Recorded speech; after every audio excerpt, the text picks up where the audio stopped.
Mesdames et messieurs, je vous souhaite la bienvenue dans ce webinaire au sujet de SAF Direct BIM. Je suis Carlos Martins et comme d'habitude, vous pouvez poser des questions à travers la fenêtre chat ou alors préférentiellement par email et je répondrai aussitôt que possible. Tout d'abord, je vais vous expliquer qu'est-ce que c'est un fichier SAF. Donc un fichier SAF, ça vient au format Excel. Et donc, c'est un fichier qui peut être créé et importé par Axis, Allplan et Archicad.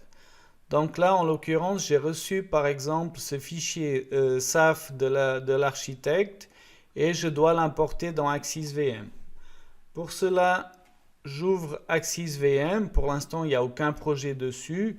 Et je vais sur Fichier, Fichier, Importer. Sur importer, j'ai deux fichiers. Je vais importer celui-là. Après, celui-ci, on verra par la suite. C'est des changements que j'ai reçus.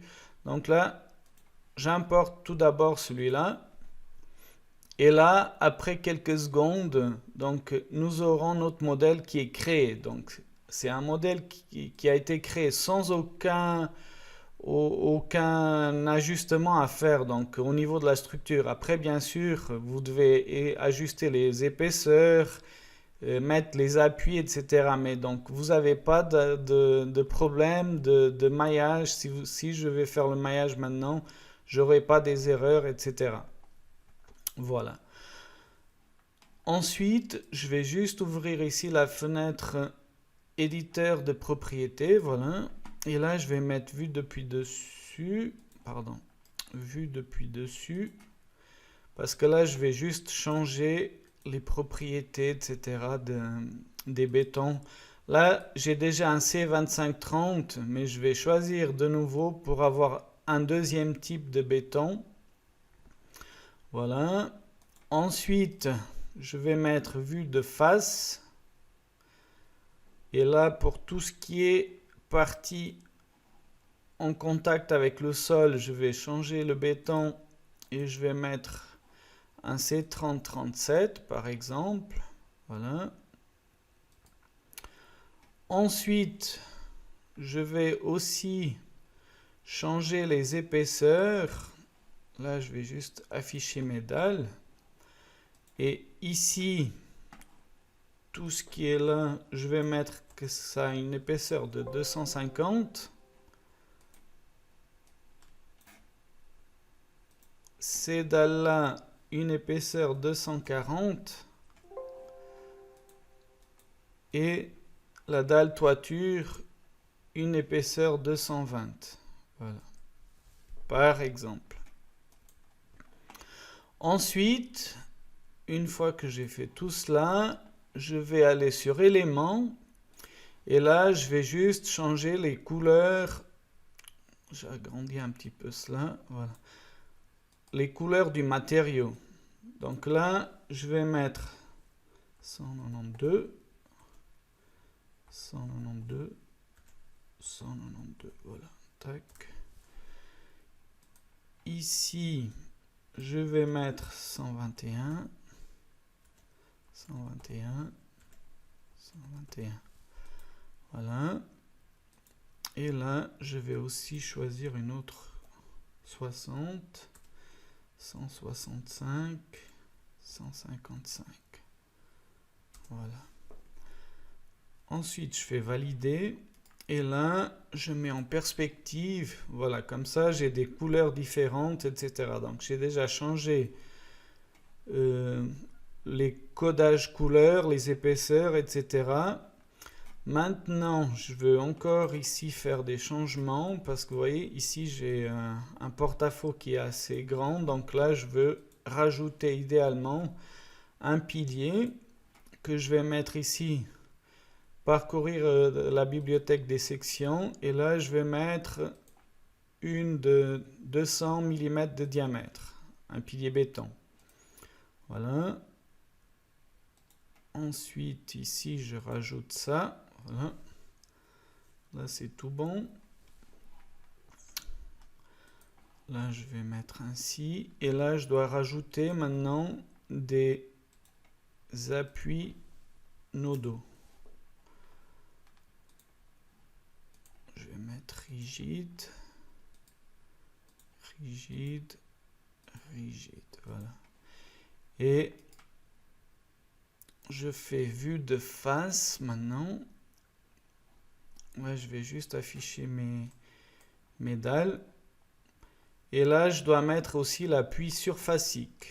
Pour ce faire, je sélectionne tout ce qui est en contact avec le sol, pardon. Là, je fais valider. Et ici, vous voyez, je peux, ici maintenant, depuis la version X6R2, on peut calculer le module d'élasticité. Donc là, je vais mettre par exemple une hauteur de 6 mètres et je vais mettre du BSL. Voilà. Je rajoute 2 couches et là, je vais mettre aussi une autre couche mais différente du CST. Voilà, dur. Ensuite, vous devez bien sûr enregistrer avec un nom, que je vais dire que c'est le 2205, pardon.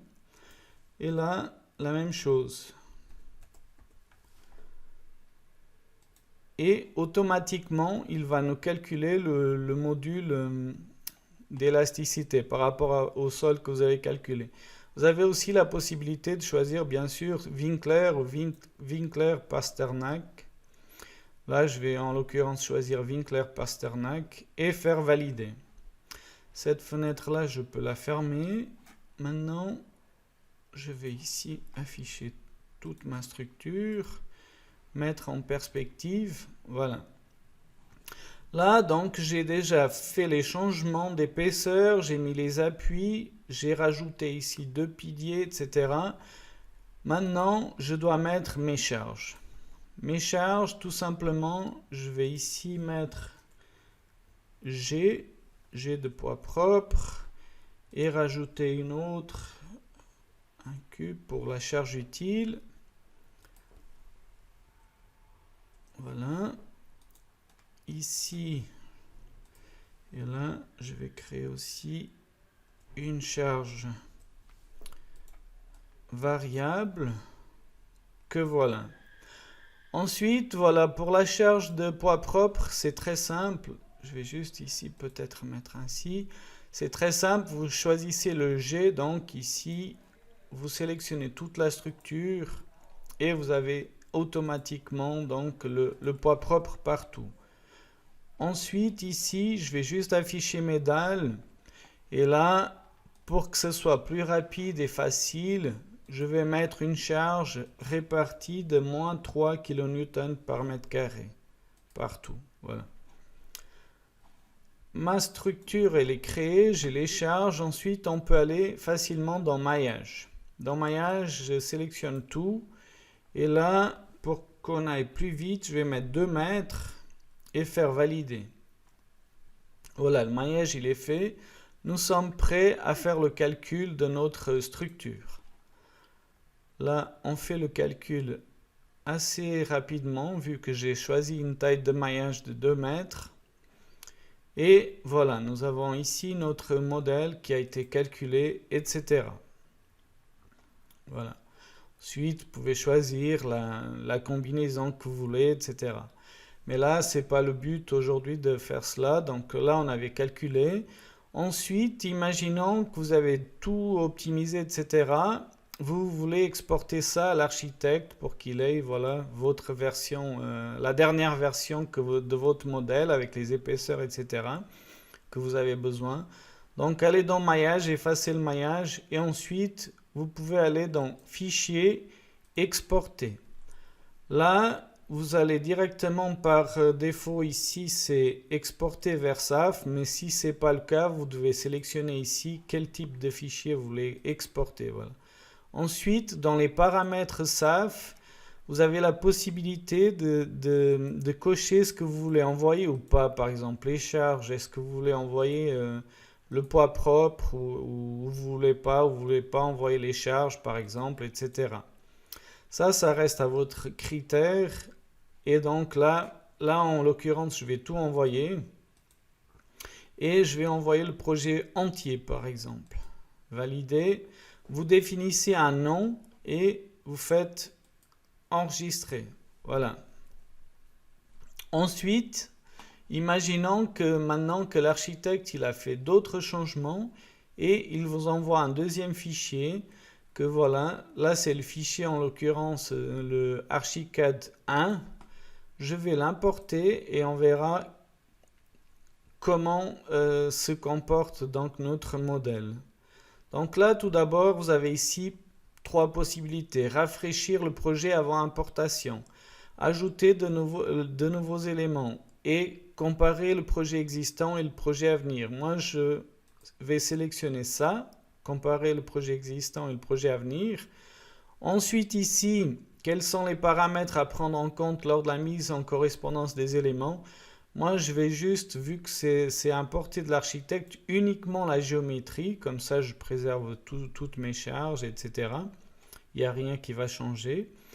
Et ensuite ici, si les informations sur les éléments importés sont incomplètes, donc conserver l'ancien élément, écraser avec l'élément importé. Là, je vais dire écraser avec l'élément importé, parce que comme ça, sinon on a des doublons. Et puis ici, si certains éléments sont manquants dans le fichier importé, garder les éléments existants ou les supprimer du projet. Supprimer du projet. Comme ça, vous avez vraiment la dernière version que l'architecte vous a envoyée. Après cela, je peux faire valider. Et là, ça prend un peu plus de temps que la première fois parce qu'il doit regarder voilà, tous les changements qu'il y a eu, etc. Et ensuite, nous aurons un tableau qui va nous faire un résumé voilà, de ce qui n'a pas été changé, de ce qui a été changé, etc. Voilà. Ici, vous avez les nouveaux éléments. Il y en a 3. Éléments modifiés 109, éléments inchangés 85 et puis éléments supprimés 6. Là, on va mettre... Si on coche là, il va nous montrer quels éléments ont été modifiés. Valider. Et là, on voit que c'est tous les éléments de façade qui ont été modifiés. Et aussi, bien sûr, là, le pilier, il a été aussi changé. Voilà. Avant, on avait 2. Là, on a un pilier, là, tout simplement. Voilà, comme vous pouvez voir, c'est assez facile à importer, exporter des fichiers SAF. Donc, c'est un type de fichier compatible avec Archicad et Allplan. Et c'est du direct BIM. Donc, c'est quelque chose d'assez rapide et facile à utiliser. Et donc, vous aurez un gain de temps assez incroyable. Voilà. Donc, pour aujourd'hui, on a vu ce que je voulais vous montrer. Donc, comme d'habitude, vous pouvez vous abonner à notre page YouTube et ainsi évaluer, etc. Et vous recevrez des notifications quand vous n'aurez pas pu regarder le webinaire en direct. Donc, vous pourrez regarder plus tard les vidéos, etc. Prochain webinaire, ce sera le mardi 26 juillet à 14h15. Pour ma part, je vous souhaite un agréable après-midi. Je vous remercie beaucoup de m'avoir suivi et belles vacances pour ceux qui partent en vacances et à très bientôt. Donc, merci beaucoup. Au revoir.